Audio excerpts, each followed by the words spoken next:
যখন আলোচনা করছি এই মাসটা হচ্ছে মাহে শাবান।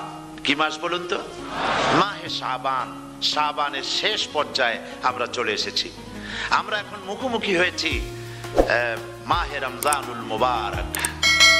আলহামদুলিল্লাহ, রমজানুল মুবারক আমাদের সামনে। 12টি মাসের মধ্যে শ্রেষ্ঠ মাস রমজানুল মুবারক। এই পবিত্র মাসকে সামনে রেখে আমরা এখানে আলোচনায় বসেছি। এই মাসটির আল্লাহ পাক এত বরকত দিয়েছেন। এই মাসটি সম্পর্কে রাসূল করিম সাল্লাল্লাহু আলাইহি ওয়াসাল্লাম আখিরি শাবানে খুতবা পেশ করেছিলেন এবং সেই খুতবায় তিনি বলেছিলেন, হে উপস্থিত জনগণ, হে মানব মণ্ডলী, আল্লাহ পাক আমাদের জন্য একটি পবিত্র মাস আমাদেরকে দিচ্ছেন, দান করেছেন, যে মাসটির নাম হচ্ছে রমাদান। রমাদান হচ্ছে রামদুন, রা মিম দত। রম ধাতু থেকে উৎপত্তি, এর অর্থ হচ্ছে জ্বালানো, পুড়িয়ে দেওয়া, ভস্ম করে দেওয়া। রমাদান, রমজান মুবারকে যারা নাকি সিয়াম সাধনা করে, আত্মত্যাগ করে, অর্থাৎ তিতিক্ষা, ত্যাগ এবং তিতিক্ষা করে, রমজান মুবারকে আল্লাহ পাক যেভাবে রোজা চান ওইভাবে যারা রোজা রাখে, তাদের সমস্ত গুনাহ সমূহকে আগুন যেমন আবর্জনাকে জ্বালিয়ে দেয়, রোজা যদি সঠিকভাবে কারো হয় তাহলে তার গুনাহগুলিকে এইভাবে জ্বালিয়ে ভস্ম করে দেয়। সুবহানাল্লাহ ওয়া বিহামদিহি। এই রমজান আমাদের সামনে। আমি আমার আলোচনার শুরুতে আমি আপনাদের খেদমতে আরজ করতে চাই যে মাসটির মধ্যে আমরা প্রবেশ করতে যাচ্ছি, দুটি জিনিস আমাদের সামনে এখন। একটি হচ্ছে আমরা মাহে রমজানকে ইস্তেকবাল করতে যাচ্ছি। মাহে রমজান আমাদের সামনে। দোয়া করে নেই যে আল্লাহ পাক এই পবিত্র রমজানের সম্মান করার মতো তৌফিক আমাদেরকে দান করো, আর যেভাবে রোজা রাখলে পরে তুমি খুশি হও সেইভাবে আমাদেরকে রোজা রাখার তৌফিক দান করো, বলি আমিন। এটি হচ্ছে সর্বশ্রেষ্ঠ মাস আল্লাহ পাক মুসলমানদের জন্য দান করেছেন। আবারও বলি আলহামদুলিল্লাহ। কোরআন শরীফের মধ্যে আল্লাহ সমস্ত ইবাদতের কথা বলেছেন, কিন্তু ডিটেইলস আলোচনা করেন নাই। হজ করতে হবে, কিন্তু উকুফে আরাফা করতে হবে, রমিয়ে হেজার করতে হবে, রমিয়ে জেবাল করতে হবে, তারপরে 7 বার তাওয়াফ করতে হবে, সাফা মারওয়া সাই করতে হবে। এগুলি কিন্তু কোরআন শরীফে আসে নাই, ডিটেইলস আসে নাই। নামাজ পড়তে হবে, কিন্তু জোহরে কয় রাকাত, আসরে কয় রাকাত, মাগরিবে কয় রাকাত, এই রাকাতগুলি কিভাবে বিন্যস্ত করতে হবে কোরআন শরীফে তা আসে নাই, বর্ণনা করা হয়নি। যাকাত দিতে হবে, কিন্তু কত টাকা হলে কত টাকা দিতে হবে, কত মন ধান হলে কতটুকু দিতে হবে, কত ছাগল হলে, কত গরু হলে, কত পরিমাণ সোনা হলে, কত পরিমাণ দ্রব্য মজুদ থাকলে যাকাত দিতে হবে, এর বিস্তারিত বিবরণ কোরআন শরীফে আসে নাই। চিন্তা হতে পারে যে তাহলে এগুলো আমরা পাইলাম কই? আমরা পেয়েছি কোরআনের ব্যাখ্যা হচ্ছে রাসূল করিম সাল্লাল্লাহু আলাইহি ওয়াসাল্লাম। হুজুর এটাকে আমাদেরকে বলে দিয়েছেন, তিনি সারে ছিলেন, শরীয়ত প্রণেতা ছিলেন। তো সমস্ত ইবাদতকে আল্লাহ পাক সংক্ষেপে সংক্ষেপে তিনি আউটলাইন অথবা গাইডলাইন তিনি দিয়েছেন আল্লাহ পাক। রমজান মুবারক হচ্ছে একমাত্র ইবাদত যে রমজান সম্পর্কে আল্লাহ পাক ডিটেইলস পূর্ণ একটি রুকু আল্লাহ পাক আলোচনা করেছেন। সুবহানাল্লাহ। রোজা শুরু করবেন কোনখান থেকে, শেষ করবেন কোথায় গিয়ে, সফরে প্লেনে যখন চলবেন তখন আপনার রোজার অবস্থা কি হবে, যদি দেশে যান তখন কি হবে, অসুস্থ হলে কি হবে, কিভাবে রোজা রাখবেন, কিভাবে রোজা ভাঙবেন, তারপরে কখন শুরু হবে, কখন কি হবে ইত্যাদি বিস্তারিত বিবরণ। রোজার মতো করে এত অন্য কোন ইবাদতের ব্যাপারে আল্লাহ এতটা বলেন নাই যতটা বলেছেন রোজার ব্যাপারে। তাহলে নিশ্চয়ই বুঝতে পারছেন রোজাটা অত্যন্ত গুরুত্বপূর্ণ ইবাদত। সবটাই গুরুত্বপূর্ণ, কিন্তু রোজাটা আল্লাহর কাছে বেশি গুরুত্বপূর্ণ। সুবহানাল্লাহ। আচ্ছা, বেশি গুরুত্বপূর্ণ কেন সে কথা কি বলবো? অবশ্যই বলবো। বেশি গুরুত্ব এই কারণে, আল্লাহ পাক বলেছেন, এটা হচ্ছে হাদিসে কুদসি। আল্লাহ পাক বলেছেন, আস-সাওমু লি ওয়া আনা আজজি বিহি। অন্য রিওয়ায়াতে এসেছে ওয়া আনা উজজা বিহি। আস-সাওমু লি, রোজা হলো আমার জন্য। কে বলতেছেন বলুন তো? আল্লাহ পাক বলছেন রোজা হচ্ছে আমার জন্য, রোজার পুরস্কার আমি দেব। অন্য বর্ণনায় এসেছে রোজা আমার জন্য আর রোজাদারের পুরস্কার আমি আল্লাহ নিজেই পুরস্কার। সুবহানাল্লাহ, সুবহানাল্লাহ। তাহলে প্রশ্ন আসে, আল্লাহ পাক বলছেন রোজা আমার জন্য, আস-সাওমু লি। আল্লাহ তো এই কথা কোথাও বলেননি আজ-যাকাতু লি, আস-সালাতুলি, আল হাজ্জুলি, রোজা আমার কি বলে, যাকাত আমার জন্য, হজ আমার জন্য, নামাজ আমার জন্য, এ কথা কিন্তু আল্লাহ বলেন নাই। অবশ্যই আমরা যাকাত হোক, নামাজ হোক, হজ হোক, কার জন্য করি? আল্লাহর জন্য করি। রমজানের ব্যাপারে আল্লাহ খাস করেছেন যে আস-সাওমুলি, রোজা আমার জন্য। এই কথাটার অর্থ কি, তাৎপর্য কি, ব্যাখ্যা কি, সিগনিফিকেন্স কি? এর সিগনিফিকেন্স হচ্ছে এই যে প্রত্যেকটা ইবাদতের দুটি ধরন আছে। কয়টা ধরন বলুন তো? দুটি ধরন। একটি ধরন হচ্ছে বাহ্যিক, আর একটা হচ্ছে আভ্যন্তরীণ। প্রত্যেকটা ইবাদতের দুটি দিক আছে, একটা মানুষকে দেখানো আর একটা ভেতরের। যেমন নামাজ, একটি লোক নামাজ পড়ে না, কিন্তু এমন একটা সমাবেশের মধ্যে পড়ে গেছে, সবাই নামাজ পড়ে। এখন আমি যদি নামাজ না পড়ি তাহলে লোকে বলবে কি? তখন উজু আছে কি না আছে দাঁড়ায় গেল, আল্লাহু আকবার। তাহলে দেখা গেল নামাজ আল্লাহর জন্য পড়ে, আবার মানুষের জন্য দেখাবার জন্য করে। যাকাত এটা দেয় মানুষে, তার নিয়তটাকে আল্লাহ পাক ভালো জানেন। কিন্তু কিছু লোক তেমন আছে, যাকাতের নামে লুঙ্গি, আমাদের দেশে আছে, এখানে কি করে আমি জানি না, লুঙ্গি শাড়ি কিনে তারপরে বাড়িতে সব জমা করে এরপরে গরিবদের দাওয়াত দেয় এবং সকলকে দেখায় এভাবে লুঙ্গি দিল, শাড়ি দিল, লোকেরা দেখলো যে যাকাত দিল, খুব যাকাত দিয়েছে। কোরবানির ব্যাপারে এভাবে বিরাট একটা গরু কিনলো, কিনে মানুষকে দেখাইলো। চট্টগ্রামে আছে সবচেয়ে বড় দামের গরু একটা কিনে গরুর গলায় মালা একটা পরাইয়া তারপরে শহর ঘুরায়। এখন অবশ্য এটা কমে গেছে আগের থেকে অনেক। মানুষ দেখুক যে অমুকে এই গরুটা কোরবানি করেছে। এটা কি কোরবানির জন্য হলো না মানুষকে দেখাবার জন্য হলো? হজ, টাকা আছে, লোকেরা বলবো কি যে এত টাকার মালিক তাও হজে যায় না, সুতরাং যাই একটু হজ করে আসি। তাহলে হজ করা গেল, আবার মানুষকে দেখাবার জন্য করলো। দুটি জিনিস আছে। কিন্তু একমাত্র রোজা যদি কেউ রাখে মানুষকে দেখাবার জন্য, সকাল থেকে শুরু করে সন্ধ্যা পর্যন্ত না খাইয়া কোনো পাগলও থাকবে না। বলেন আপনারা ঠিক কিনা? সে তো মানুষকে দেখাবার জন্য দাঁত পরিষ্কার করে নিল, আর দুপুরে ভাত খাই নিল, বউতেও টের পাইল না। পারবে কিনা? পারবে। টয়লেটে গিয়ে খাই নিল ভালো করে, কোন একটা আড়াল জায়গা নিয়ে খেয়ে গেল, বাচ্চাও দেখলো না, বউতেও দেখলো না, খেয়ে নিল। তাহলে সে তো রোজা রাখলো না।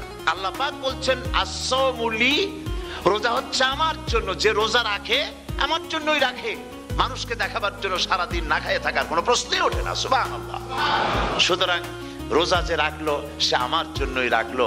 ওয়া আনা আজজি বিহি, রোজার পুরস্কার আমি আমার হাত দিয়ে দেব। সুবহানাল্লাহ, আমার হাত দিয়ে দেব।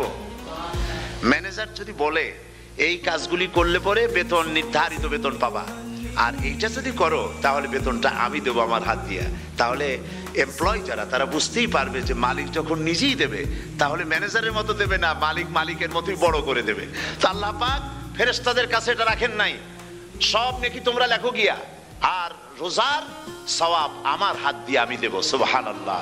এরপরে আল্লাহ পাক বলছেন, অন্য রিওয়ায়াতে এসেছে রোজা আমার জন্য, আর রোজাদারের পুরস্কার আর কিচ্ছু না, রোজাদারের পুরস্কার আমি আল্লাহ নিজেই পুরস্কার হয়ে যাব। সুবহানাল্লাহ। হাদিস শরীফে এসেছে রোজা রাখলে পরে ক্ষুধার কারণে, খালি পেটে থাকার কারণে টক্সিন জাতীয় এক প্রকারের গ্যাস তৈরি হয় পেটের ভেতরে, স্টমাকের মধ্যে, ফলে মুখে এক রকমের দুর্গন্ধের সৃষ্টি হয়। নবীজি বলেছেন রোজাদারের মুখের থেকে যে গন্ধ বের হয় আল্লাহ পাকের কাছে রোজাদারের মুখের গন্ধ মেস্ক আম্বারের চাইতে বেশি পবিত্র। আপনার মুখের গন্ধটাও আল্লাহর কাছে পবিত্র। রোজাদারদের জন্য জান্নাতের একটি দরওয়াজা খাস করে রাখা হয়েছে, যার নাম রায়্যান। এই দরওয়াজা রোজাদারদের জন্য, কেবলমাত্র রোজাদারেরা সেখান থেকে প্রবেশ করবে, আর কেউ প্রবেশ করতে পারবে না। এই রোজাদারদের সম্পর্কে আল্লাহ পাক বলেছেন, হাদিস শরীফে এসেছে, বুখারী শরীফের হাদিস, রাসূল করিম সাল্লাল্লাহু আলাইহি ওয়াসাল্লাম বলেছেন, লিসাইমে ফারহাতান, ফারহাতুন ইনদা ফিতরিহি ওয়া ফারহাতুন ইনদা লিকাই রাব্বিহি। রোজাদারের জন্য দুইটা খুশি। কয়টা খুশি বলুন তো? কে বলছেন? আল্লাহ রাসূল বলছেন রোজাদারের জন্য দুইটা খুশি। লিসাইমে ফারহাতান, দুটি খুশি।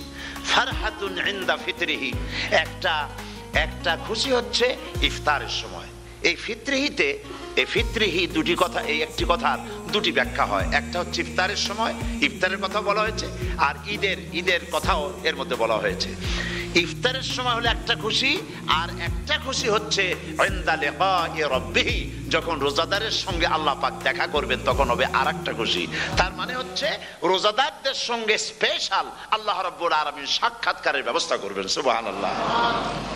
তাহলে দুটি জিনিস হলো, একটা হলো ইফতারের জন্য দুটা, রোজাদারের জন্য দুটা খুশি, একটা হলো ইফতারের সময়, আর একটা হচ্ছে আল্লাহর সঙ্গে যখন দেখা করবে।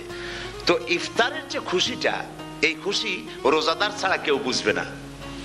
ইফতার সারাদিন রোজা রাখার পর সামনে পেঁয়াজি, বেগুনি, সালাদ, তরমুজ, মিষ্টি, তারপরে আম্বালা সুইট মিটের নানান রকমের মিষ্টি, এরপরে মুড়ি, কত কিছু সব সামনে নিয়ে বসে আছে।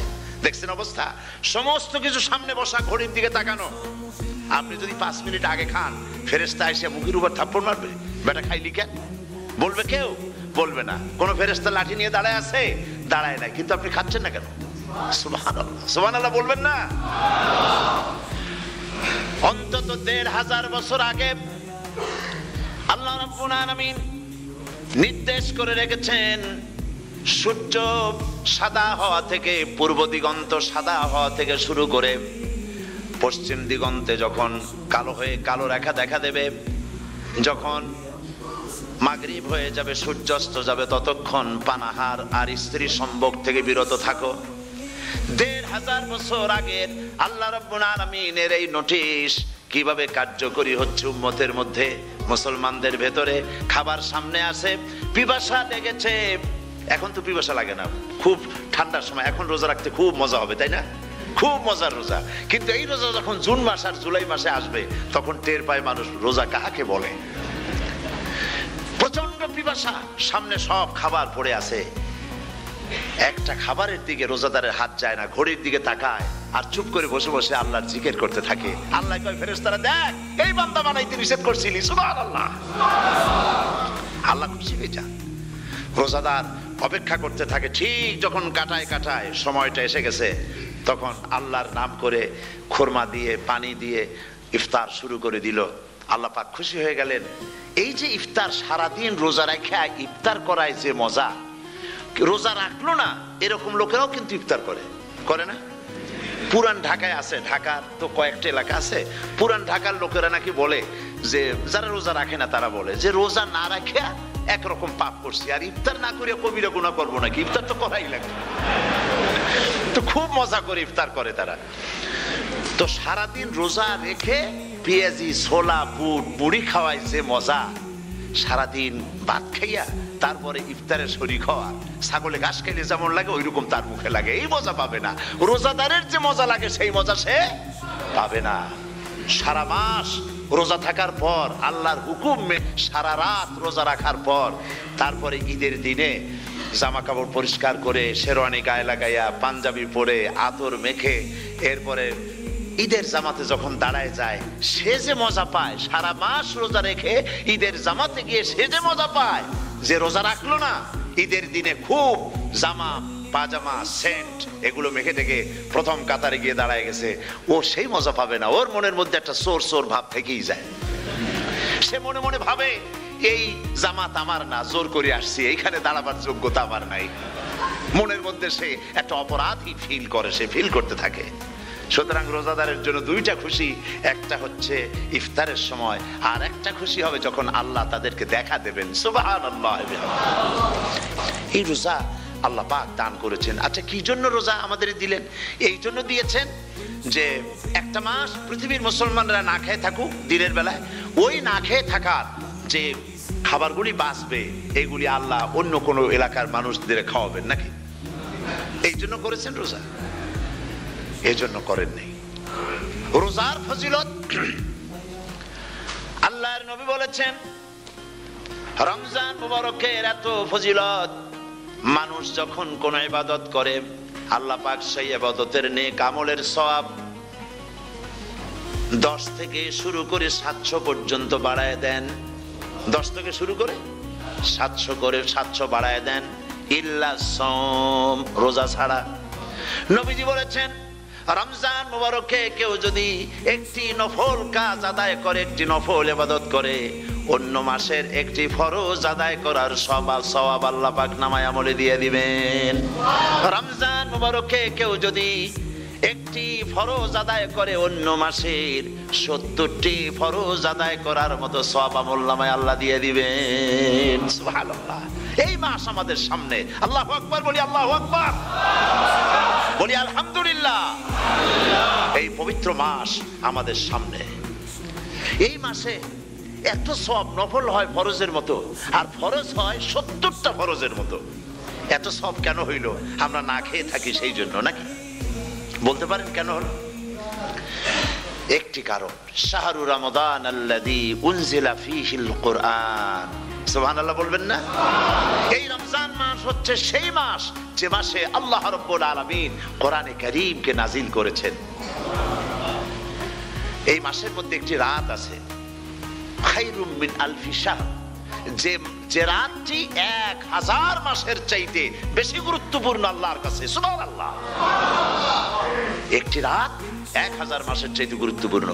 1000 মাস ক্যালকুলেটর দিয়ে হিসাব করলে দেখা যায় যে 1000 মাসে 83 বছর 4 মাস হয়। তাহলে তার অর্থ কি এই যে একটানা 83 বছর 4 মাস ইবাদত করলে যে সওয়াব হবে, এই রাত্রে ইবাদত করলে সেই সওয়াব হবে? হতে পারে, এরকম হতে পারে, কিন্তু ব্যাখ্যাটা কি? ব্যাখ্যাটা হচ্ছে আরবিতে আলফুন শব্দ দিয়ে 1000 বোঝানো হয় না। আরবিতে যখন আলফুন বলা হয় তাহলে বোঝা যায় সংখ্যাধিক্য, বিপুল সংখ্যা, হাজার হাজার হাজার হাজার, থাউজেন্ডস এন্ড থাউজেন্ডস।